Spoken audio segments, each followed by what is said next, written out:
Балаңыз жиі ауыра ма? Жейтін тамағы мен ішетін суын мұқият қадағалайсыз ба? Балаңыз балмұздақ жей алмай, кәмпиттен өзін шектей ме? Салқын су ішсе, дереу тамағы ұстай ма? Оның бірден-бір шешімі иммунитетті көтеру. Балаңыздың иммунитетін көтеру үшін дәрумен қабылдау жеткіліксіз. Мынандай әдістерді қолдану арқылы иммунитетті көтере аласыз. Бірінші, үйді тазалаңыз. Барлық бөлмені, сөрелерді, шкафты шаңнан тазартыңыз. Жұмсақ ойыншықтарды, кілемді, диванды шаңсорғышпен тазалап, ылғалды шүберекпен сүртіңіз. Еденді сүртетін суға ешқандай қоспа қоспағаныңыз жөн. Тазалықты күніне 2 рет жасап жүрсеңіз, балаңызда тұмау, суықтау, аллергия секілді аурулар болмайды. Екінші, бөлмеңізді үй гүлдерімен толтырыңыз. Өздеріңіз білетіндей, гүл оттегі шығарып, көміртегіні өзіне жұтады. Нәтижесінде ауаны вирустан тазартады. Ылғалды әрі таза бөлмеде бала еркін ойнайды. Ешқандай ауру жұғады деп қорықпасаңыз да болады. Бірақ бөлмені гүлмен толтырумен іс бітпейді. Гүлді де уақытылы суғарып, шаңынан тазартып тұрасыз. Үшінші, бөлмені жиі желдетіп отырыңыз. Әсіресе таңғы уақытта 5-10 минутқа міндетті түрде терезені ашыңыз. Балаңыз ұйқысынан сергек оянады, әрі көңіл күйі де керемет болады. Сосын түнгі ұйқыға жатардың алдында 5 минут терезені ашсаңыз, пайдасы орасан болмақ. Ауасы таза бөлмеде баланың ұйқысы да жақсы болатынына сеніңіз. Төртінші, таңертең жеңіл жаттығу жасатыңыз. Балабақшаға, мектепке баратын балақай ұйқысын қимай, таңертең жылы төсектен тұру қиын болады. Сондықтан ерте ұйықтатуға әрекет етіңіз. Сонда таңертең еш қиналмай тұрады. Уақыт тым шектеулі болса да жаттығу жасатыңыз. Ең болмағанда 10 рет отырып тұрудың өзі баланың денсаулығына айтарлықтай пайдалы екенін ескеріңіз. Бесінші, сыртқа шығатын кезде балаңыздың мұрнына биферон немесе оксалин секілді маз жағуды ұмытпаңыз. Маз сырттағы вирустан, инфекциядан 99% қорғайтынына сеніңіз. Егер балаңыз кішкене түшкіріп, шөтеліп жүрсе, онда бетперде тағу керек.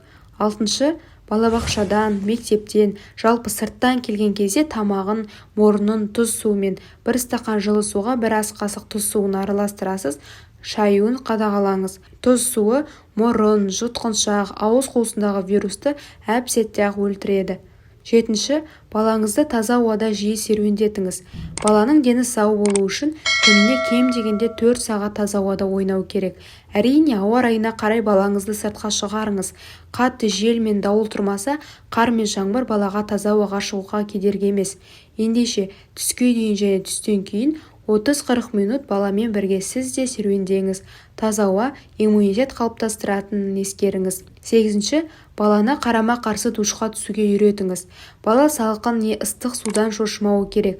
Қарама-қарсы душ бойына қуат, сергектік сыйлайды, әрі иммундық жүйені нығайтады. Қарама-қарсы душ қабылдаған бала ыстық салқын ауаға төзімді келеді. Қарама-қарсы душты ем ретінде қабылдау үшін күніне 1 рет бір уақытта жүргізу керек. Алдымен жылы суға түсіріңіз, осылайша 15-20 минут қабылдау керек. Емнің соңын жылы сумен аяқтайсыз. 9-шысы, баланы ешқашан қалың киіндірмеңіз. Тым қымтап, орай беру бала денсаулығына зиян. Жеңіл киініп үйренген баланың дені суыққа төзімді келеді, тез жаурағыш болмайды. 10-шы, балаңыздың ұйқысын реттеңіз. Тыңғылықты әрі жақсы ұйқы баланың денсаулығына пайдалы. Балаңыздың ұйқысы қанғанша ұйықтауына мүмкіндік беріңіз. 11-ші, тамақтану да маңызды рөл ойнайды. Көкөністі көбірек жегізіңіз. Жасыл түсті жемістер мен көкөністер баланың иммунитетін көтереді. Күнделікті тамақтану мәзіріне құрамы А, С, Е, Д және В тобындағы дәрумендері бар тағамдарды қосыңыз. Оған қоса калий, магний, мыс, мырыш және йод элементі де бала ағзасы үшін өте қажет минералдар. Бала күнделікті жеп ішетін тамақ арқылы ағзаны минералмен, ақуызбен және дәрумендермен толықтыру керек. Қара көк шайдың орнына жаңадан сығылған жеміс шырынын ішкізгеніңіз дұрыс.